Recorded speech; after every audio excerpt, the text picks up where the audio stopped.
برداني فالفول.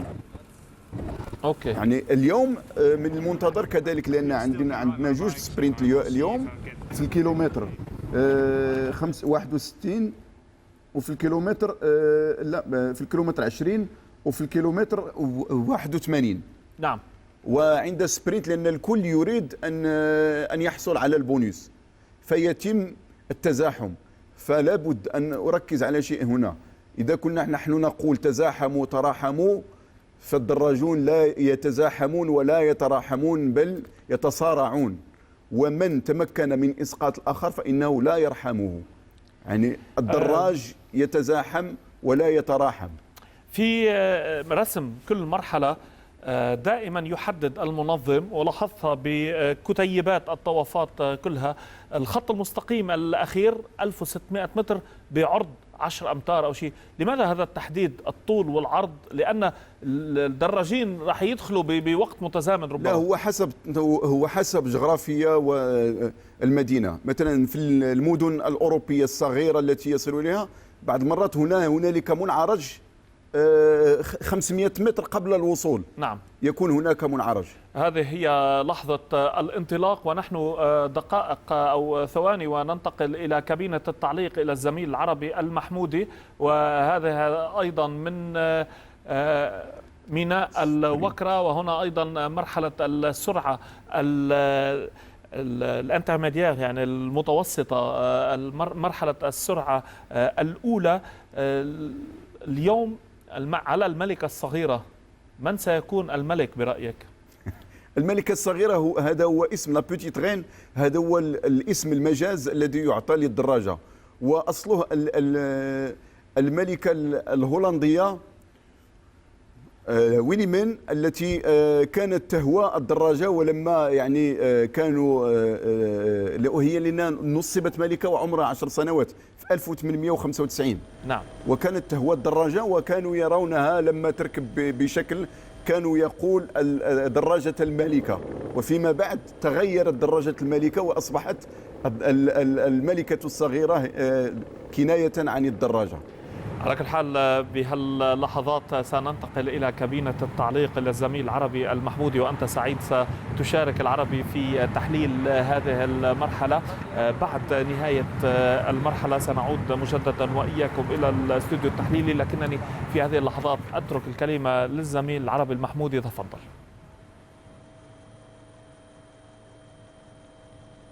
Before hostilities truly begin. Time then for us to catch up with the lovely Matt Rendell, who is out there on a bike and hopefully can hear us. Are you there, Matt? I am here, Carlton. Can you hear me? Yeah, clear as a bell. Fantastic. Well, what I can tell you is that it's a triangular course today, and as soon as they've finished crossed the finish line, which was the line for the intermediate sprints as you were describing, they took a right-hand turn. They've done it twice now. When they turned that way, they were turning northwesterly, and there seemed to be a side wind, but it felt like a headwind. And I can tell you, I'm looking at a flag at the side of the road now. The wind is a head crosswind. It's not tremendously strong, but it has made life very difficult. And when they made that right turn to the second side of the triangle, Orica Greenegg sent a couple of riders up to the front. I could identify Jens Muuris, and Omega Pharma Quickstep had the giant Stein Vandenberg, Tour of Ireland winner a few years ago, and Zdenek Steibar, twice the world cyclocross champion. They moved to the front. There was a tremendous acceleration. A fairly large group of riders, 25, perhaps 30, were dropped. And the group, as you were describing, of 7 riders who were in that breakaway, the best positioned of them, Matthew Heyman, first across the second intermediate sprint, they built up a maximum lead of 3 minutes and 10 seconds, but it very, very quickly dissolved when that acceleration took place. Heyman, by the way, he too took 3 seconds off his time by running that intermediate sprint, and he is lying at 12 seconds in GC. So Omega Pharma Quickstep driving things at the front, thinking of their great sprinter Mark Cavendish. That first intermediate sprint, Carlton, Cavendish was definitely the fastest rider, but Blythe had a little gap on him, and the gap there was only 1/100th of a second. So it bodes very, very well for Cav, the approaching stage finish. For the time being, one last observation. I can see ahead of me Gruzdiev, number 64, Dmitry Gruzdiev, who was the last of the breakaway riders to get caught, and just ahead of him I can see Andrea Guardini at the back of this group. Today, in a much weaker wind than any other day we've experienced over the past 10 days, could be a day for Andrea Guardini. He will at least want to compete in the sprint at the end of the stage, and he's got plenty of teammates around him to help him do so, not least Borut Božić, the champion of Slovenia in the Slovenian national jersey. Carlton, that's the shape of things out on the road. Blustery but not tremendously strong winds. Expect it to come down to a bunch sprint. I'll hand back to you for a moment. Thanks, Matt. Yes, it has all come together. It is that suspension of hostilities. There will be a pace change with around about 15 kilometres to go. Not full racing speed, full sprint speed, I should say. No, but we will gradually, slowly but surely bring up. I think that was Matt just going over a sleeping policeman. They've drowned a few down here, but they certainly remind you that they once existed. You'll see riders just getting out of their saddle. Unfortunately for Matt, he sounded like he failed to do so. Were you caught out there, Matt? Yes, well, no, what happened was a car just pulled out and very nearly ran into the peloton, but went back just in front of me. Jaroslav Popovic looking back for his Tim Carr. I think he'll be wanting to pick up water bottles and so on, and perhaps serve water to the birthday boy today, Markel Irisar of Radio Shack. Fabian Cancellara was congratulating him this morning, and they're hoping to get something out of this stakes to celebrate Irisar's birthday. He's 33 years old today. Winner of the Tour of Andalusia in 2011, Markel Irisar. Just looking at going back 10 years. Sorry, Matt. Carry on, Carlton. No, I was just looking at Popovic just drifting towards the rear then. I think potentially to pick up water bottles. It's going to be absolutely crucial today. You've got to keep your fluids absolutely at the correct balance. They have had, let's not forget, as Matt was pointing out, pre-experience of the line here. It is 3 times across it. Third and final time is going to be the finish line. So strategy-wise, you get a long old view and plenty of time to actually think about how you're going to approach today. As for the time being, well, as you'd expect, BMC doing a lot of work up front, but they're not having to do all of that.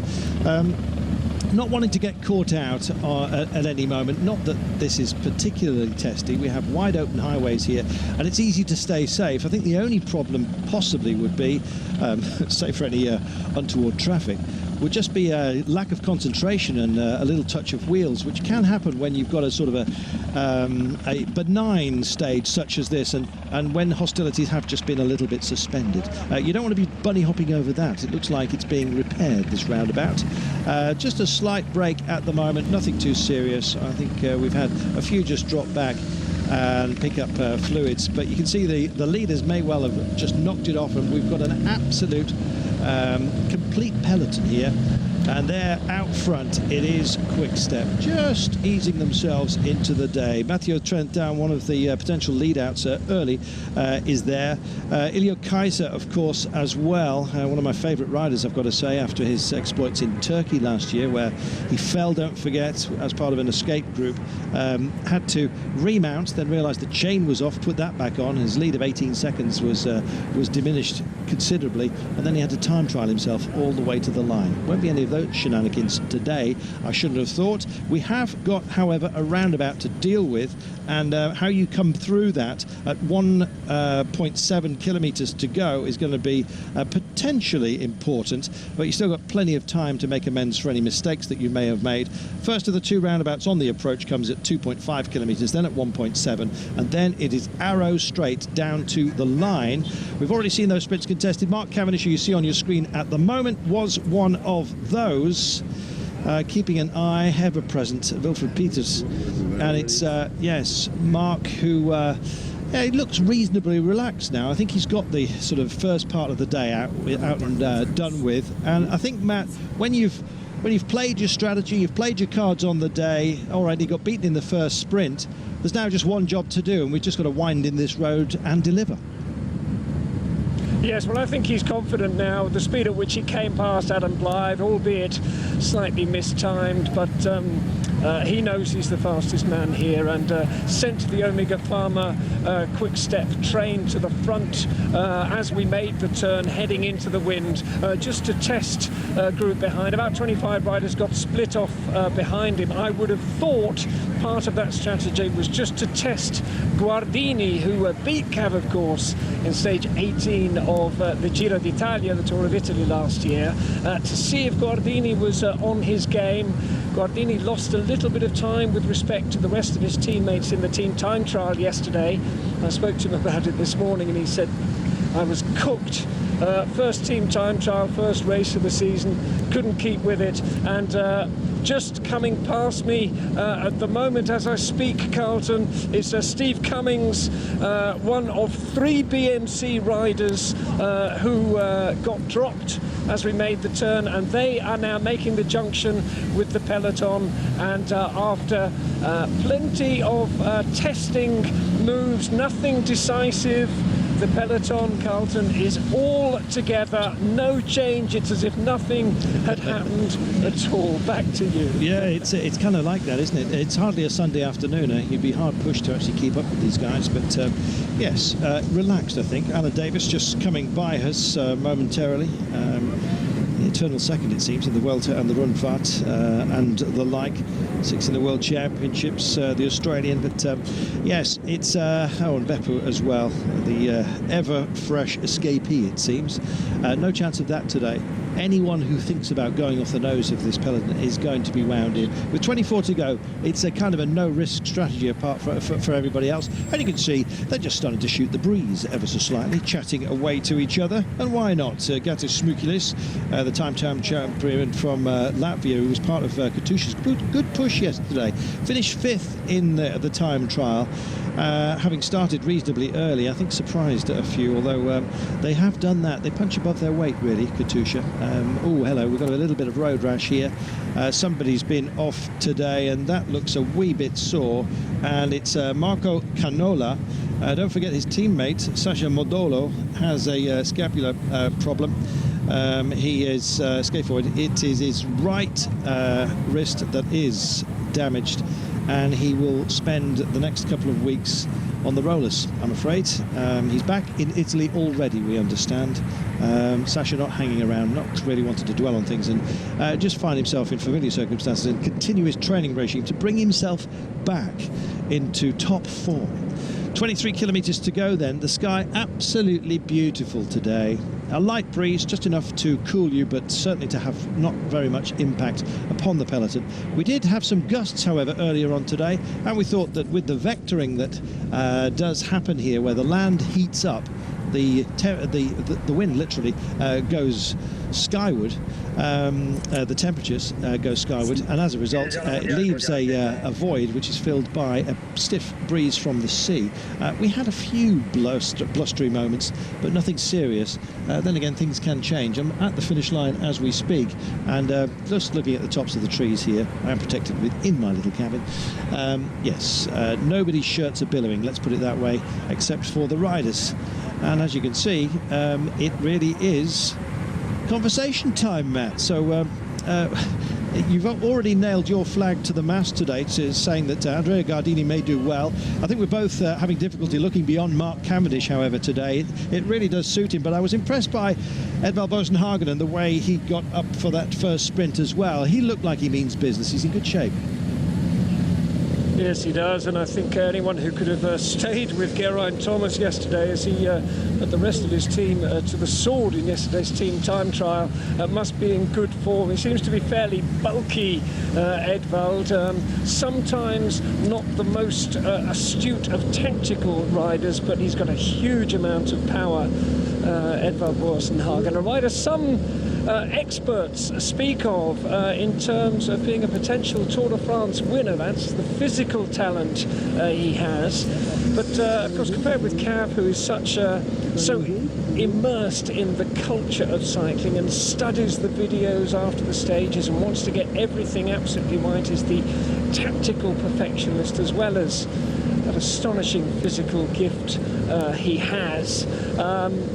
Edvald is going to have to be on his very best form, and everything's going to have to go right for him if he's going to challenge Mark Cavendish for today's stage as things happen.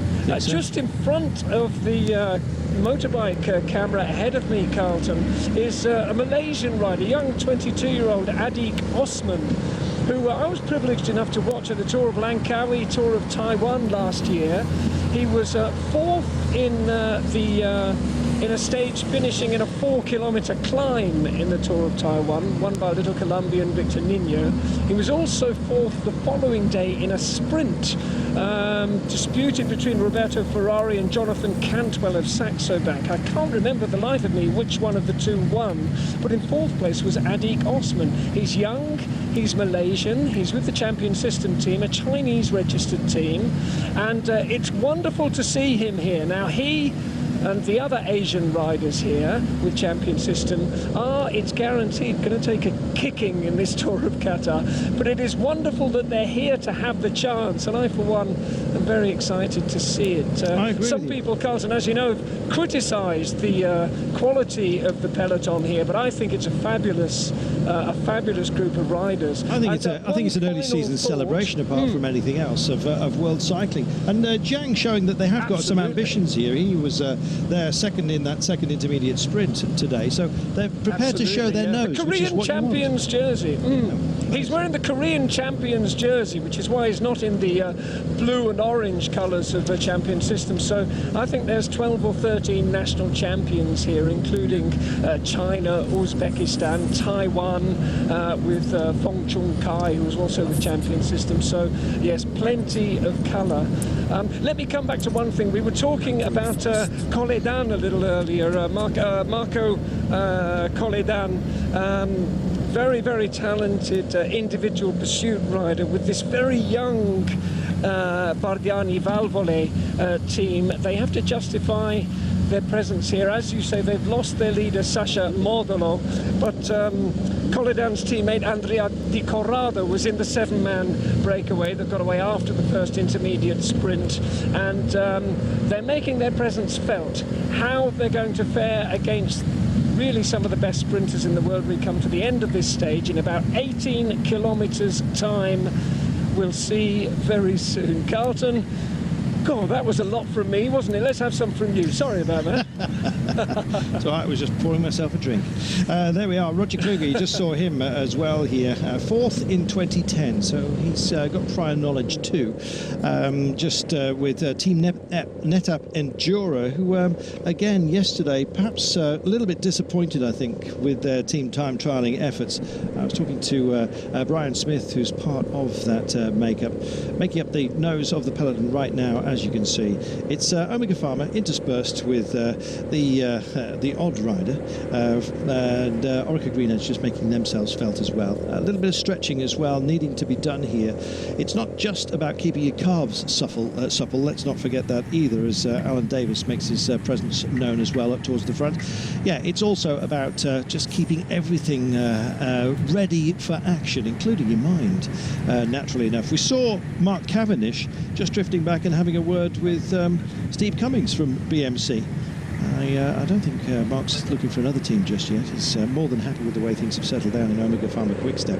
But we were saying at the top of the show, it is a question of just the first stage is a fact finder, really, to see how the teams are functioning properly.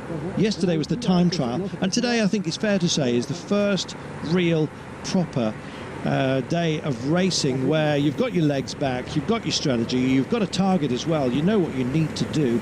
And that man there, Mark Cavendish, dead plumb centre of your screen, yes, he is a marked man. You'd expect that. Shame that Modolo took a tumble and damaged his wrist. But Mark Cavendish, well, who can match him today? Well, Edvald Boasson-Hagen tried his level best in that opening sprint.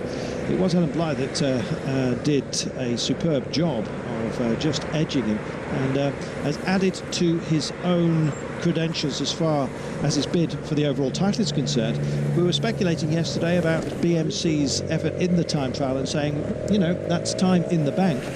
And it's hard to retrieve that sort of time.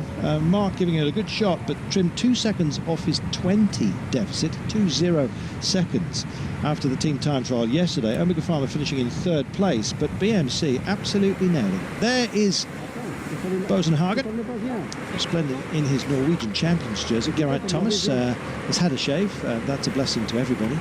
And there is Ian Stannard as well in the British champions jersey. Lots of champions on display here. That's Utarovic, the Belarusian, who's just now being passed by Brent Buchwalter.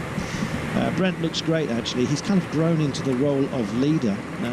We mentioned his hero chin a little bit earlier on. Well, I think he's filled in behind it right now. He is a man on a mission. We speculated as to how long he might hold on to it. Well, the way his team are going at the moment, if this is a full bunch finish today, it may well be that those who take the time bonuses at the line, and don't forget it's 10 seconds bonus for crossing the line first. Mark Cavendish will very much have that in mind. He'd like to halve his deficit to the leader. Today's his chance. The question is, who will get close as well? And the likes of Adam Blythe, well, he might well just go for the win. Brent content perhaps to just stay in the leader's jersey again, and it may well be that Adam Blythe just hoovers that up and as a result prevents others from closing that gap. Nice to see some of the different styles here of just resting up on the bike. You're either on the drops, on the tops, or indeed almost going, as you saw there, triathlon style. Yes, it's however you can find some comfort on a day such as this, although it's not overly punishing. Temperature-wise, probably hovering in the sunshine around about 28 to 30. Oh, and we've got another tumbler here.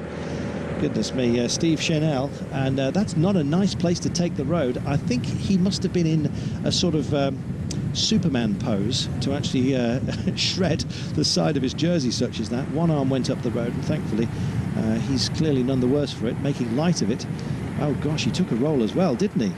Chenel with rips to the back too. Well, he is a cyclocrosser, let's not forget, so he's a hard man, and he obviously bounces well. Goodness me, that looks sore. Ladies, please avert your eyes at this very moment. We are looking at one of the reverse mirrors from the camera. I don't think it's Matt. You haven't got a camera on board, have you, Matt? No, we don't have a camera on board. I believe we had 15 kilometres to go there. And Carlton, I can tell you, I look over Jean-Marie's shoulder, my pilot's shoulder, and they're rolling along at a steady 60 kilometres an hour. That's why no attacks are coming out of the front of this. But BMC, you were talking about there, Taylor Phinney, they lead the race, of course, with Brent Buchwalter. Taylor Phinney is in 2nd place at 6 seconds. Adam Blythe at 2nd place at 7 seconds after that first intermediate sprint. They have Michael Scher, Greg van Avermaet in 4th and 5th at 10 seconds. So truly in the driving seat, and they've got plenty of options. But to pick you up on your comments on Adam Blythe, I agree with you entirely, Carlton, and I would say that Blythe is possibly the favourite to win this race. He's 7 seconds behind his teammate Brent Buchwalter. He's going to have a wonderful sprint train with the astonishing Taylor Phinney helping him towards the finish line. I don't think he can beat Cav in a head-to-head. Depends on the organisation of Team Sky, of course. But if he picks up second, 2 or 3 second places as the sprinter on BMC, he's the one rider who can really expect to pick up bonifications, time bonuses between now and the end of the race. And I can see Adam Blythe winning, certainly the best young rider, but threatening to win the race overall. So he's nicely positioned as well. I think so. Get spinning, boys. It almost looks like they're in the gym at the moment on the rollers. Anything but the pace has upped. As you heard from Matt Brendel, he's out there on the bike. He's tracking everything for us as Mark Cavendish once again just comes into view as BMC just come by. Big power train and protecting that leader's jersey and doing an amazing job. Brent Buchwalter then may not be a feature at the sprint today, but Adam Blythe most certainly will. Taylor Phinney, 6'5", so when he's on the third step of the podium, he looks like the winner. Taller than just about anybody out there, including me. 14k to go then, and over 60 kilometres per hour, and yeah, there is hiding place here. Oh, double confirmation. What was that, about 54 kilometres per hour? Take away the attenuation that they build into speedometers, and you're probably around about 50. They always read just a little bit high. Did you know that? 13 kilometres then remaining. It's trimming down nicely. With around 10 to go, we'll go to another level here. There won't be any escapes, but that sort of speed just means that the teams who are well marshalled can actually figure out how to position themselves and kind of read the road, really. They've had a few previews of it, however, as well, and so yes, they know exactly the lay of the land and indeed how it pans out overall. Incidentally, if any of you would like to drop us a line, you can do, and we may well field some of your questions tomorrow. It's Carlton Kirby, CarltonKirby, that's myself. So if you look for that on Twitter, send me a message. We'll be happy to have a chat with you, kind of retrospectively, if you see what I mean. Ilya Kaiser at the nose at the moment. The man who in Turkey nearly gave me a heart attack. Fell off, remounted, had to get back off to put the chain back on, and then time trialled his way to the line and still beat the pack. Amazing. Kaiser is a great lead-out man. Very, very useful. May well be him and Mathieu Trentin, that kind of thing. We will see. Everyone will be involved, but Mark Cavendish will be the man who gets let go last. Mark likes a train, Matt. He's not that fond of jumping onto other people's trains. He doesn't mind taking a wheel, but he likes it just so. Well, I think he's a professional, Carlton, and his job is to win races, and when he's got a big, powerful train in front of him, he wins more of them. But in any one-to-one, it doesn't matter who you are, if Cav is on your wheel, you haven't got a great deal of hope. He's got a wonderful eye. He can judge distances perfectly. He's rarely the rider travelling fastest, but finishing second. What he's got, what possibly no one in the history of cycling has had to the same degree, is 3 or 4 turns of the pedal at 170 metres from the line that accelerate him from 55 kilometres an hour to 68 kilometres an hour, and they break the slipstream effect so that whoever is behind him, and there are wonderful riders like Boasson Hagen who can match him for pure speed, but it's that moment of acceleration that breaks the slipstream effect and leaves everyone else playing catch-up, and he's got the power and the stamina to keep going to the finish line. That's the difference between him and everyone else, and when he has found himself without a sprint train, that great track racing tactical intelligence serves him perfectly, but he's got a job to do.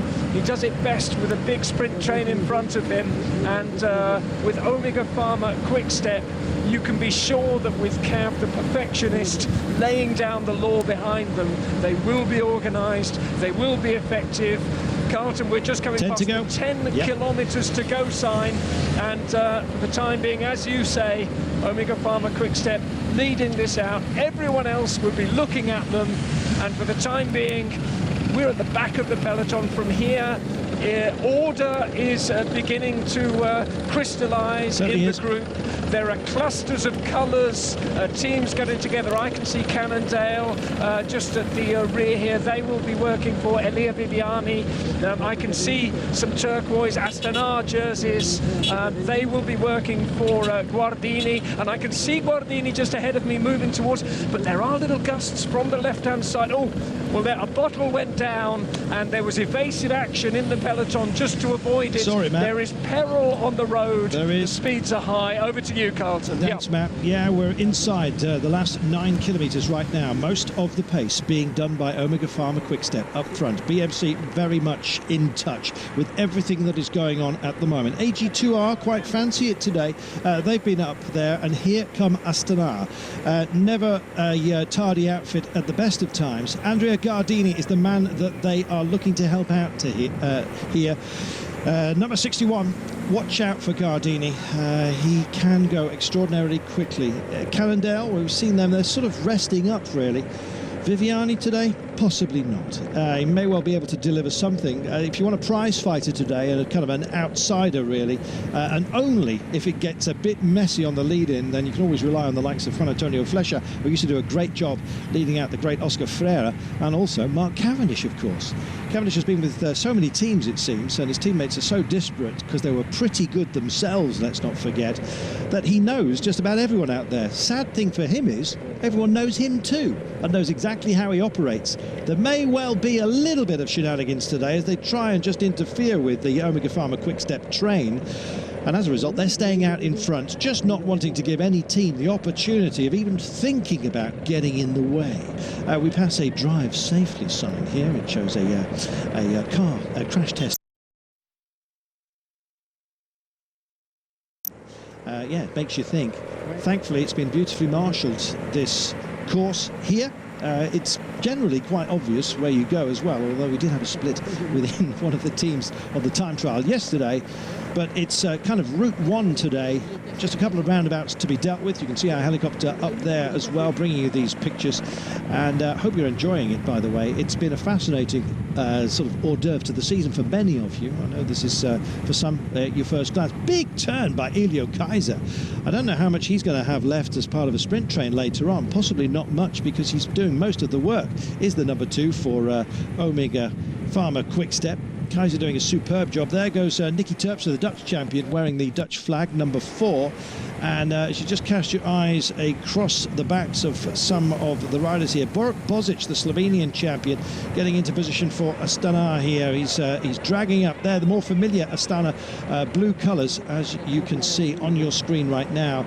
And Katusha still rather ominously just coming to the left-hand side of the road here, wanting a bit of clear space. Now, as we go around these roundabouts, the turns, well, roundabouts in themselves, of course, beg you to turn left and then right if you're going to go round them, if you see what I mean. But we have a right-hand turn. Let's reboot my brain jam. A right-hand turn at 2.5 kilometres to go, and then we'll be going straight over, so a flick-flack, first right and then left to bring ourselves to that straight line finish. 7 kilometres to go. Matt, I suspect you'll be heading by them in just a few moments' time. Any final thoughts? Well, hang on, Captain, can you hear me at all? We're just breaking down. I think we may well have lost Matt in the breeze here. I'm not suggesting he's been blown away, but Matt, it sounds like we've got a little bit of breakdown issues for the time being with your good self. So I'll just pick it up from here. There, then, as you can see, as predicted, Astana coming to the fore here. Big powerhouses on board as well, with the likes of Andrei Grivko, the Ukrainian champion, and Bozic, both in there, as you can see. It's Grivko and Bozic just off the nose of their train at the moment, and if you just feed your eyes back a little bit to the end of that line, there he is, a number 61, and hardly pedaling at all. Shows you just how much protection is afforded those who stay within the main bunch here. Grivko saving his legs, and his heart will be pumping at the moment. Big check over the shoulder by Alan Davis, like, where are you, mate? Well, the answer is they're drifted back off you, just for the time being. Back on Soleil with Juan Antonio Flecha is absolutely there. Fletcher in the frame. Marco Mercato, Walter Moll, who won here back in 2010. Mentioned the fact that he'd won yesterday, and somebody came up to me and said, really? When was that? I said, well, 2010. Watch out for him. You never know. It's not going to be today, however. I think it's hard, as we said earlier, to look beyond Mark Cavendish. And right now, Mark is in a fine position. His team have been doing an amazing job up front. The Ukrainian champion, Andrei Grivko, there with that blue and yellow. It's the sky over the cornfields of Ukraine is the flag. Poetic. Will it be so today for them? Who knows? As we hook back inside here, we've had a couple of onboards for you over the last couple of days. Omega Pharma Quick Step, just considering what they've got to deliver today. It looks like they're not delivering much in terms of information, because what's happening is the delivery of a master plan here. BMC staying safe over to the right hand side of the road, not actually in the gutter, with 5k to go. Well, everybody has got a nice clean run to the line. That may suit some, but not others. And look at the amount of space that they're all giving each other here as Katusha head for the nose right now. You see the golden jersey of Brent Buchwalter. He will be a helper today. They'll be working for Adam Blythe to add to his success. And over there, left-hand side of your screen, you saw Edvald Bosenhagen. Oh, and is this a puncture, or was it just a brief break? It may well be a change after. That's unfortunate for Saxo Tinkoff, and it's Anders Lund who's relaying himself back on. 4k to go, and you can see just how much work he's having to do. He's got a little bit of help from a car here. I think it may even be a Commissars. I can't quite see not deliberately, you understand. And they will get beeped for that on the radio. Vacon Soleil, they're doing their turn, and Omega Pharma Quickstep saying thank you very much. We'll take any help that we can get. Sky and Bernard Eisel yet again punching a big hole, and it looks like job done as far as Katusha are concerned.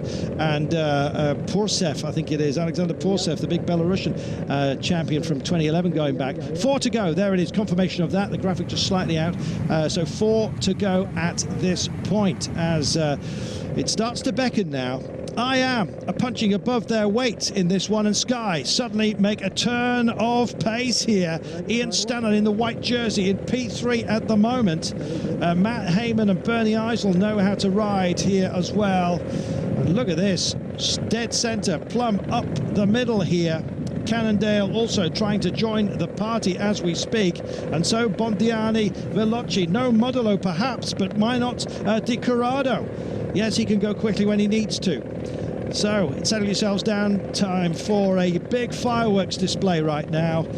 Ian Stannard on the right-hand side of the road there in the white jersey. It's the British Champions jersey, but he's doing a job at the moment for Bosenhagen in the red Norwegian jersey at the end of that line. You see Brent Buchwalter, just behind him is Adam Blythe at the moment. Everyone holding back. The pace, you know, we talked about that, around about 60 kilometres. Well, we're not quite that sort of pace right now, but it starts to pick up yet again, and we've got some movement from dead centre here. Back up the front, I think it's going to fracture, is it? No, not quite. But Vacon Soleil wanting to get themselves into the picture right now. Well, they're chugging away here. It's sort yourselves out time, and BMC have gone up front. Sky doing their familiar thing of riding the gutter right now. Edvald, he's a big, strong man. Will have actually practiced in their mind which side of the road they need to be on to actually get round here. Best place is on the right as they take the big right-hander here. Nice and smooth. Well, energy saved is distance gained, and that's exactly what's happened to Sky here. And everyone else is kind of chugging away to get up there. Nicky Terpstra, the Dutch champion, also just bedding himself in nicely. Bardiani Veloci still want to be part of this, and that's a good effort by them. They get themselves into a safe place, and Vacon Soleil also suddenly join the party. 2 to go. If you're going to go for it, it's going to be soon, I've got to tell you. Cannondale suddenly realised that they may well have missed the trade. They start chugging on the right-hand side in the green with the stripe. 2 to go there. Confirmation of that. This is at the back, don't forget. And it's a long string out now. The pace has absolutely rocketed, and Orica Green Edge are in for this. Baden Cook and Alan Davis. What's Kropitz got as well, the Lithuanian? We'll see. They're at the nose right now. Round they come, all the way round this one. It's a straight line of flick-flack. First right, then left, and they're running out of time now. Goodness me, it's been compressed good and proper here, and these guys at the back are just spectators. So the pace is up. Who's going to fly first? No wind to speak of whatsoever. Orica Greenedge doing a fantastic job. It's now recovery time for Katusha, who are trying to get themselves back into this one. And AG2R also, and I am there as well. Oh, elbows all over the place. Big push over to the right.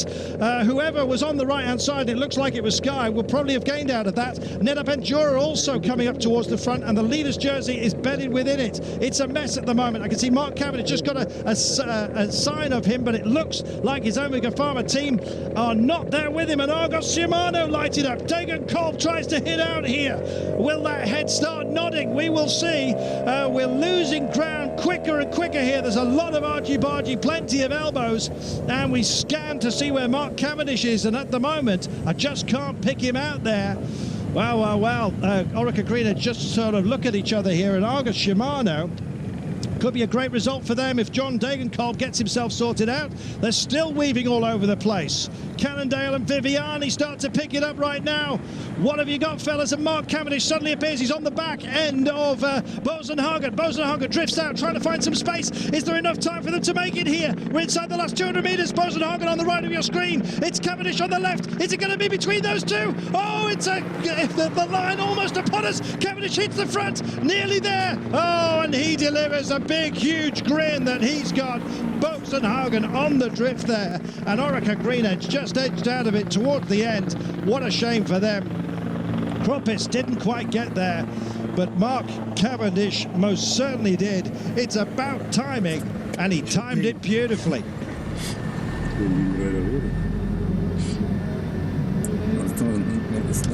Mark Cavendish then trims 10 seconds off his overall time. Does a great job. Mark Cavendish then getting congratulations, and why not? He's always the first, indeed, to offer up his thanks and congratulations to the team. I thought he was lost there, but not a bit of it. He had some great recovery legs. We know all about that. And look at this. Cavendish there with a lot of work still to do. He'd followed Bosenhagen and let go of his back wheel at exactly the right moment. Here's the drive for the line. Oh, well, if he mistimed it on the opening sprint of the day, he absolutely nailed it when it mattered at the finish. 10 seconds bonus for him. Good work. And crucially, Edvald Bosenhagen finishing about 6th place, I think. We'll get official results for you in just a moment's time. Well, it was the call to prayer just before we went off air, on air I should say. There we are, Marcus Barry it was for Vakon Soleil that just beat Kropitz at the line. So Vakon Soleil and Marcus Barry doing a job here. Nasser Bouhanni, Francis Tejeur, well done to them, chapeau. Look at who he beat, Hausler and Bosenhagen today. Well, Mark Cavendish beat everybody. Super job. Well, they set it up for him. They kept the pace. They sapped the legs of those around them. Ilya Kaiser absolutely buried himself out there. Was never going to be part of the final sprint. In the end, you only need one man, of course, and that man was Mark Cavendish.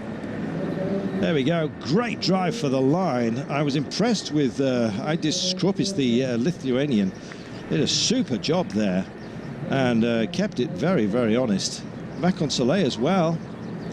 Nice to see them getting involved. But, well, if you're going to pick your prize fighter, you'd be hard pushed to look beyond Mark Cavendish. We said that earlier on today, and so it proved. Look at that. شكرا لك العربي المحمودي. مرحلة طويلة، مرحلة وفت بوعودها بالنسبة لكافن.